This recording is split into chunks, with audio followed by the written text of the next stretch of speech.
It was the early morning hours of October 24, 1942. Somewhere beyond his position in the jungle, 3,000 men from the Imperial Japanese Army Sendai Division were pushing toward Henderson Field. Between them and their objective stood one man and a weapon that military doctrine had already written off as a relic of the past, the machine gun. Basilone operated that night was a design from another era. The water-cooled Browning weighing 47 pounds had been conceived in 1900, tested in 1917, and shipped to France just in time to see limited action in the trenches of the Great War.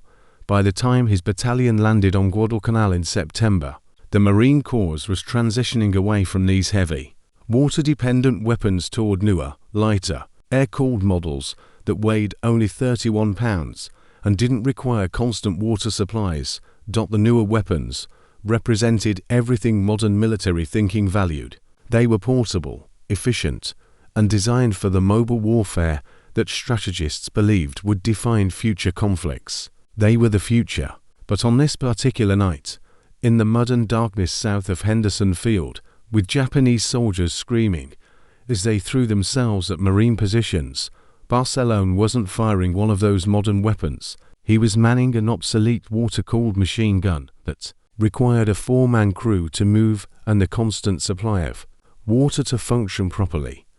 That obsolete weapon was the only thing standing between the Japanese assault and the vital airfield. If Henderson Field fell, the entire Guadalcanal campaign would collapse, handing the Japanese a strategic victory that would reshape the Pacific War. The gun fired in sustained bursts that defied everything the training manuals recommended. Not short, controlled bursts designed to conserve ammunition and prevent overheating. Long, continuous streams of .30 caliber rounds that turned the barrel cherry red inside its water jacket. The Japanese kept coming in wave after wave. Basilone could hear them in the darkness, could hear their officers shouting commands, could hear the distinctive sound of grenades being thrown toward his position. His section was supposed to have 2 machine guns covering a narrow corridor in the Marine defensive line. But one gun crew was already dead. The other gun had jammed at the worst possible moment. Without hesitating, Basilone left his own gun, ran through darkness under enemy fire to the disabled weapon, cleared the jam, repositioned it, and got it firing again. Then he ran back to his own position to continue the fight. More ammunition belts, more water. The jacket temperature was approaching 212 degrees Fahrenheit, the boiling point of water at sea level. Any hotter and the water would turn to steam too quickly to cool the barrel effectively. But the gun kept firing without pause. What Basilone didn't know, what nobody in his battalion fully understood yet, was that his obsolete weapon was about to prove something fundamental about defensive warfare. The very features that made this gun heavy, cumbersome, and outdated for mobile operations made it perfect for this exact situation. A sustained defensive action where mobility didn't matter, where what mattered was the ability to fire continuously, hour after hour, without the barrel overheating and the weapon failing. The newer air-cooled guns could fire faster in short bursts. They were easier to move and didn't need water, but they also couldn't maintain the kind of sustained fire this night was demanding. Their barrels would overheat quickly. They would need to be changed. They would force gunners to pause, to wait, to give the enemy precious seconds to advance closer to the Marine lines. The obsolete water-cooled gun didn't have that problem. As long as Basilone could keep water in the jacket and ammunition feeding into the mechanism, it would keep firing all night if necessary. And this night, that was exactly what it would have to do. The machine gun Basilone was firing had been born from a fundamental problem facing early 20th century militaries. When John Moses Browning filed his patent for a recoil-powered automatic gun in 1900, machine gun technology was dominated by designs that were impossibly heavy. German and British models, based on earlier patents, weighed well over 100 pounds. Both required water cooling. Both required massive tripods. Both were effective, but extraordinarily difficult to move. Browning's design was different. Instead of complicated mechanisms, he used a sliding block locking system. The bolt locked to the barrel extension through a vertically sliding block that rose up to lock and dropped down to unlock as the gun cycled through its firing sequence. It was simpler, with fewer parts, and less that could break under combat conditions. The entire weapon, when filled with water and mounted on its tripod, weighed 93 pounds compared to earlier designs that approached 150 pounds when similarly equipped. But weight reduction wasn't the innovation that mattered most. What mattered was sustained fire capability. Browning's water cooling system worked through a cylindrical jacket surrounding the 24-inch barrel. 7 pints of water filled this jacket. As the gun fired, heat transferred from the barrel to the water. The water absorbed this heat and began to boil. Steam collected at the top of the jacket and was vented through a hose into a condensing can where it cooled back to liquid form and could be reused. This system allowed something that air-cooled weapons simply couldn't match: truly continuous fire. In testing, Browning's prototype fired nearly 40,000 rounds before experiencing any parts breakage. A later production model underwent an even more remarkable test, firing more than 21,000 rounds in a continuous burst that lasted 48 minutes and 12 seconds. Nearly 50 minutes of uninterrupted automatic fire without the weapon failing. The United States Army, desperate for machine guns as it mobilized for the Great War, adopted the design immediately. Nearly 40,000 of these guns were delivered before the armistice in November 1918. Though not all reached France in time to see combat, those that did prove themselves in the trenches where their sustained fire capability and them ideal for defensive positions. But by the time that war ended, military thinking was already evolving. The static trench warfare of the Western Front was giving way to concepts of mobile warfare, mechanized infantry, and combined arms operations. The cavalry wanted machine guns they could mount on vehicles. Tank units needed weapons that didn't require external water supplies. Infantry commanders wanted guns light enough to move forward with advancing troops. The Army began developing air-cooled versions. Different models emerged for different roles. Aircraft versions, where rushing air could cool the barrel. Tank versions. Cavalry versions with shorter barrels. Eventually, a standard infantry model was finalized that represented everything modern. 24-inch air-cooled barrel. 31 pounds without the tripod. Portable enough for a two-man team to carry and deploy quickly. The new air-cooled model eliminated the need for water, saving 15 pounds of weight in the cooling system alone. It used a lighter tripod. It could be moved quickly. It fit the military's vision of dynamic mobile warfare where positions changed rapidly and machine gun teams needed to advance with rifle squads. The water-cooled gun, by comparison, seemed like a dinosaur. Too heavy, too dependent on water supplies, too slow to reposition. By 1942, when Marines landed on Guadalcanal, the cause was already transitioning to the new air-cooled guns. The water-cooled weapons were being phased out, relegated to secondary status, considered obsolete technology from a previous era of warfare. But obsolete doesn't mean useless. It just means designed for different circumstances.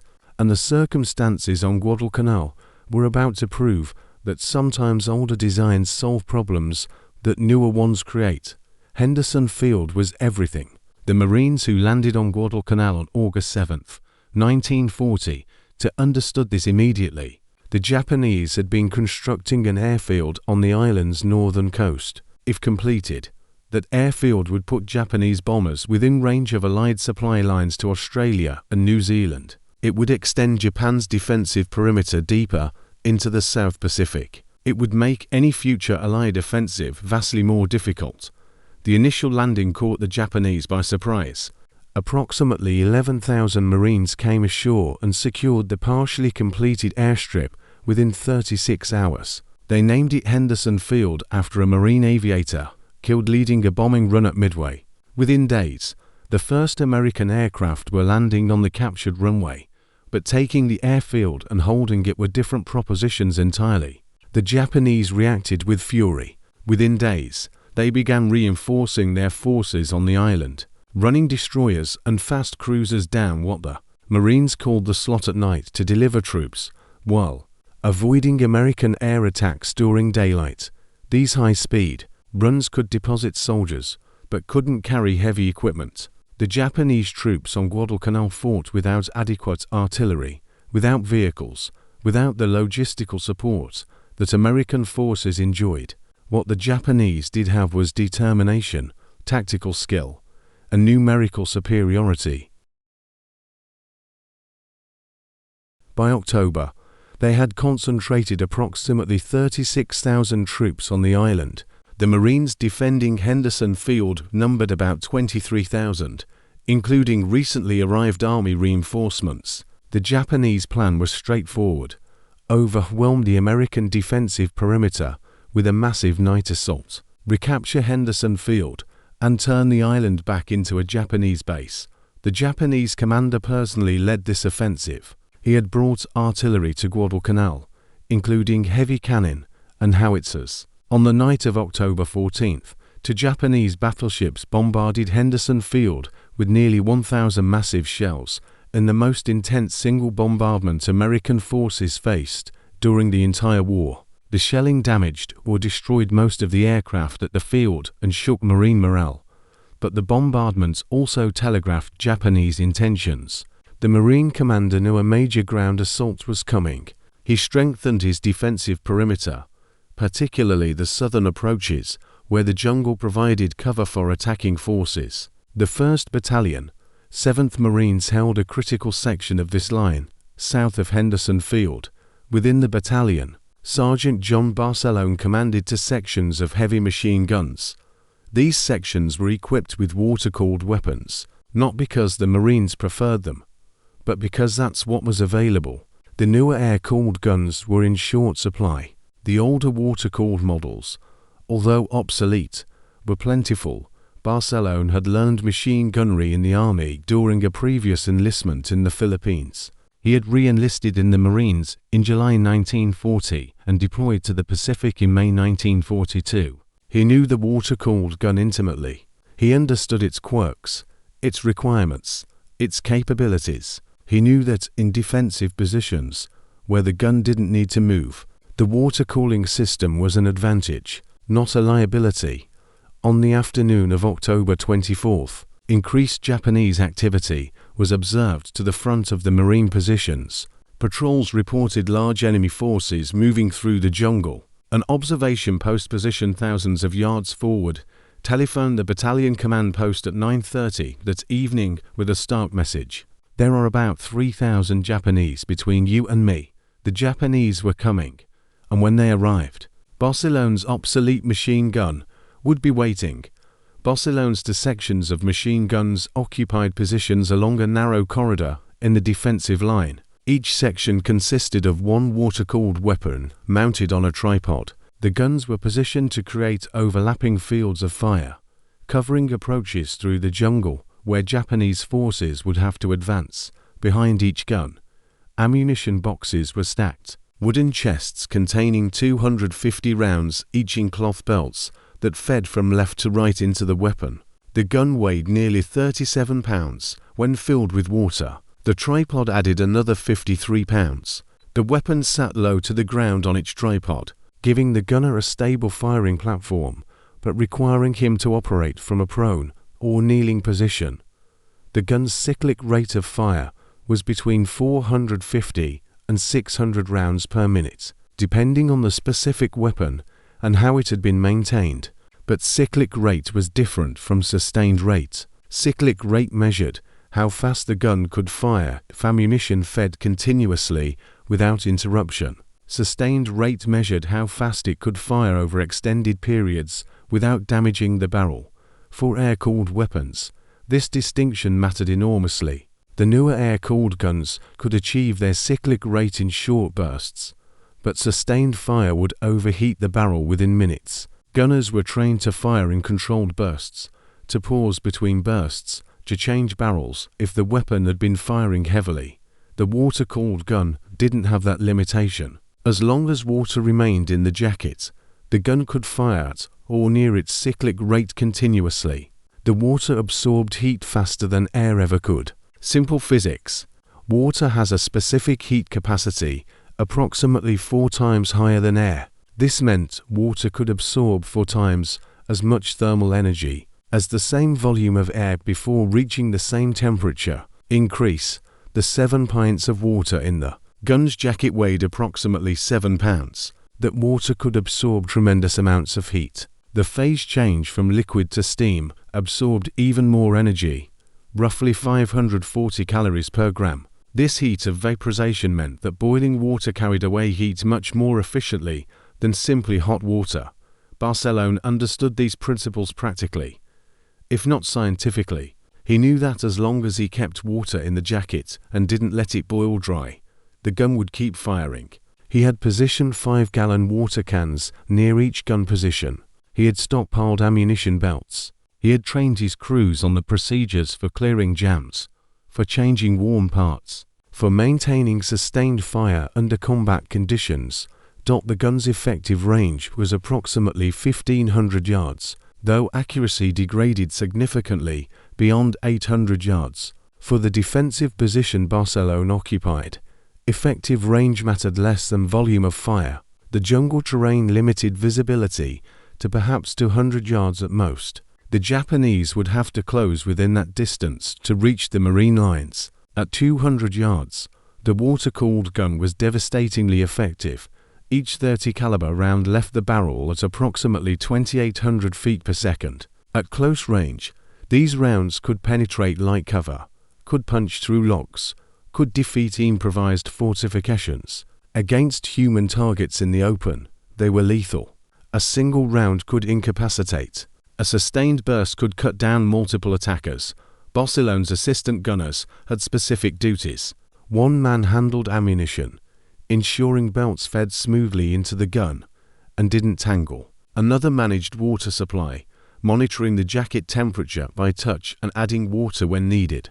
A fourth man served as security and runner, watching for threats the gunners might miss, while focused on their sector and carrying messages to other positions. When the field telephone lines inevitably failed, the Japanese attack, when it came, would test every aspect of this system: the guns, the crews, the ammunition supply, the water supply, and most critically, the fundamental design philosophy that had made the water-cooled gun obsolete for mobile warfare but kept it ideal for defensive fighting. The Japanese assault began shortly after 3:30 in the morning on October 25th, with artillery fire that lit up the sky, walking back and forth across the defensive line. Then came the infantry. Hundreds of soldiers from the Japanese division emerged from the jungle, advancing in waves, their officers shouting commands, soldiers screaming. As they charged toward the marine positions, Basilone opened fire. The gun hammered out rounds in long sustained bursts. Tracer rounds, every 5th cartridge, showed him where the bullets were going, arcing red lines into the darkness. He could see Japanese soldiers falling, could see others stumbling over bodies, could see the attack wave fragmenting under the machine gun fire. But they kept coming. More soldiers, more waves. The assault showed no sign of stopping. His assistant gunner fed belt after belt into the weapon. The gun fired continuously, not in the short, controlled bursts that training manuals recommended. Continuous fire. The barrel inside the water jacket was glowing red hot, heating the water to boiling. Steam began venting from the condensing hose. The assistant gunner monitoring the jacket temperature shouted a warning. The water was approaching critical temperature. They added more water from the 5-gallon can, cool liquid flowing into the jacket, absorbing heat, keeping the barrel from warping. The gun never stopped firing. This was the critical difference. An air-cooled gun firing at this rate would have overheated in minutes. The barrel would have glowed red-hot, visible even in darkness. The gunner would have been forced to stop, to change barrels, to wait for cooling. Those pauses, even brief ones, would have given the Japanese time to advance, to close the distance, to reach the marine positions. The water-cooled gun didn't require pauses. It couldn't overheat as long as water remained in the jacket. Basilone could maintain fire indefinitely, limited only by ammunition supply and the mechanical entrance of the weapon's moving parts. The gun had been tested to fire 21,000 rounds continuously. Basilone wouldn't approach that number tonight, but he would fire thousands of rounds in sustained bursts that no air-cooled weapon could match. Japanese grenades began falling near his position. Mortar rounds impacted close enough to shower him with dirt. He ignored them and kept firing. To his right, the second gun in his section stopped. He could hear men screaming. The crew was hit. He had to keep his gun firing to cover their sector, to prevent the Japanese from exploiting the gap. More Japanese soldiers appeared. The attacks were coming in waves. One regiment attacking, falling back, another moving forward. The Japanese commanders were throwing everything at this section of the Marine line. If they could break through here, they could reach Henderson Field. The entire defensive position would collapse. Basilone's gun was the anchor. As long as it kept firing, the Japanese couldn't mass for a breakthrough. The sustained fire forced them to spread out, to take cover, to approach in small groups that rifle fire could handle. But if the gun stopped, if it overheated or jammed or ran out of ammunition, the Japanese would surge forward in mass and overwhelm the position. The water jacket was boiling violently now. Basilone could hear it, a steady roar of steam venting into the condensing can. The heat was intense. The gun's receiver was hot to the touch, but the barrel remained protected inside its water jacket, cooled by the continuous circulation of water being heated, turned to steam, condensed back to liquid, and recycled. An hour passed. Then another. The gun fired on. Japanese bodies were piling up in front of the position, so many that they were blocking the field of fire. Basilone sent men forward during brief lulls to drag bodies aside, to clear the killing zone, to restore unobstructed lanes of fire.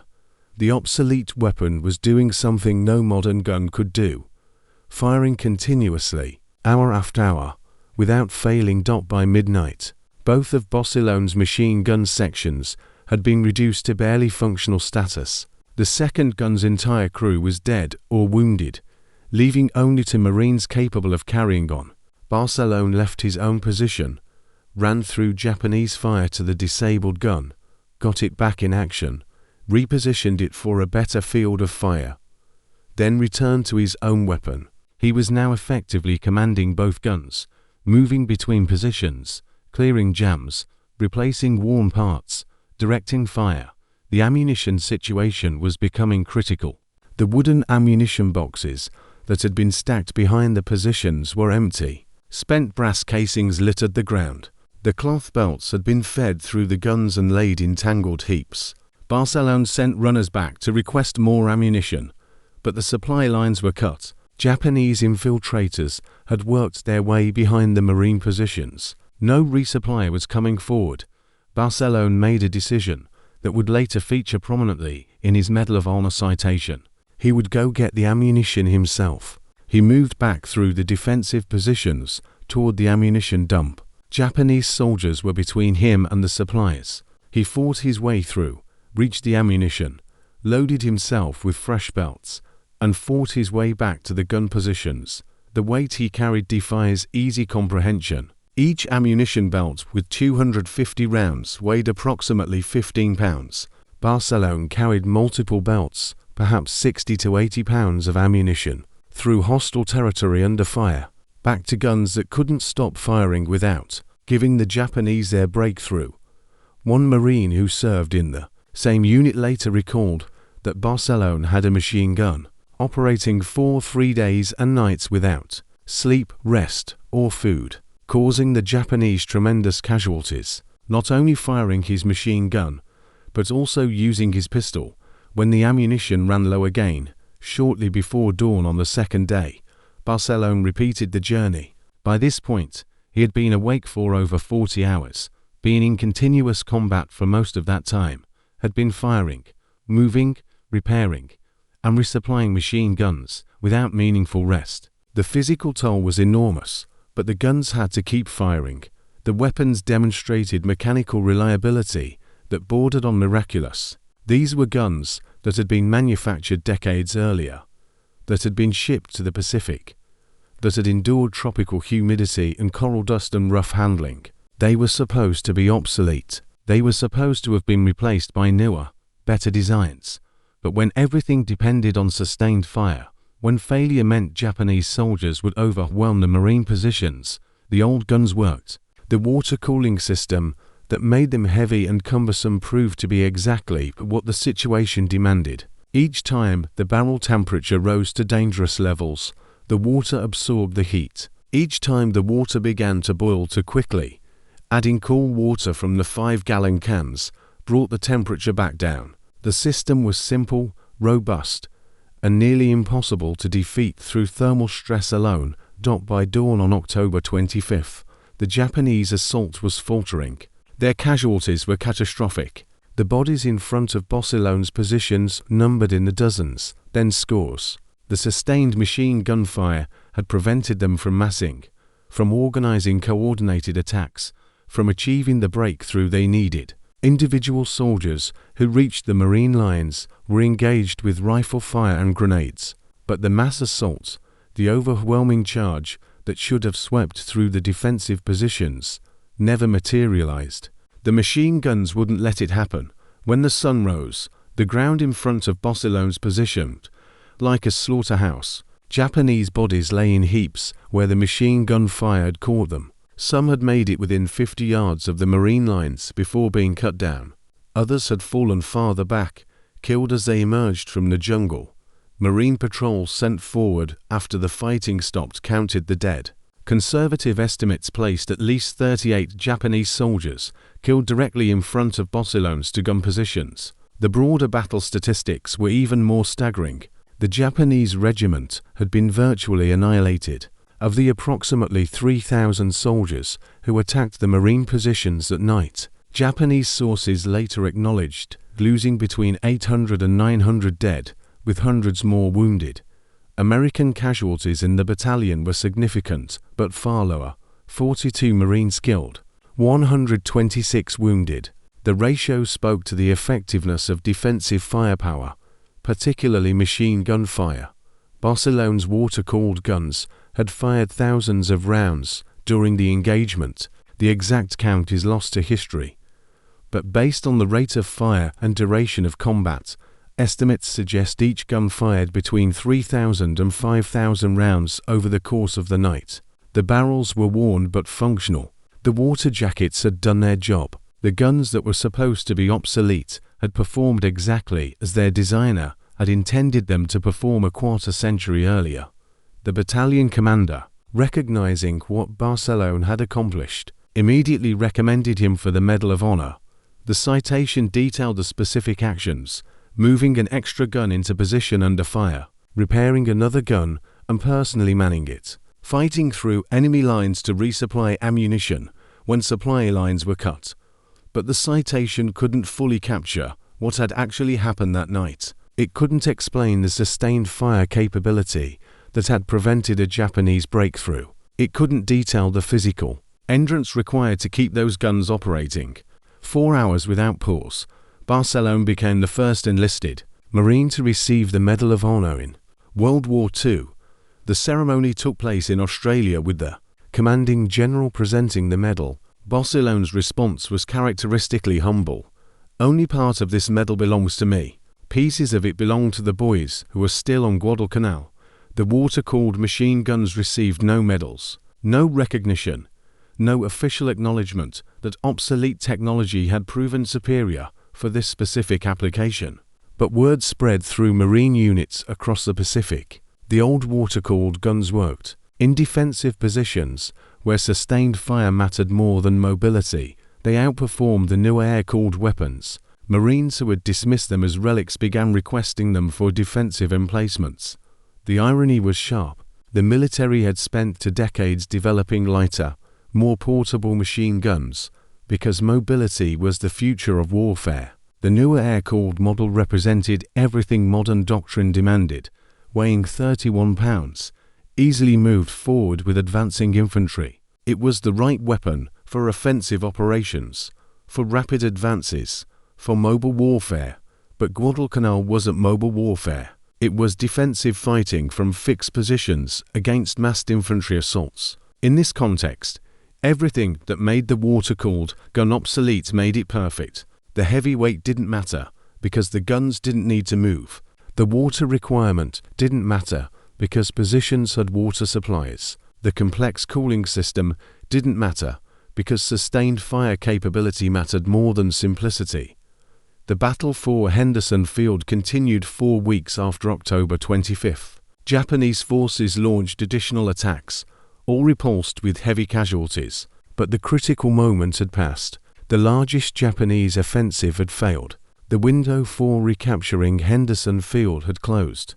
By November, American reinforcements and superior logistics began turning the tide definitively in favor of the defenders. The water-cooled weapons served throughout the remainder of World War II.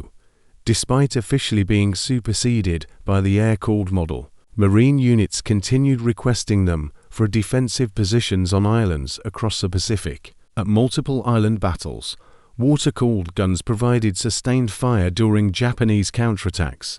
They anchored defensive positions in rugged terrain. They were dug into positions covering beaches. The gun's sustained fire capability proved valuable in situations the pre-war planners hadn't anticipated.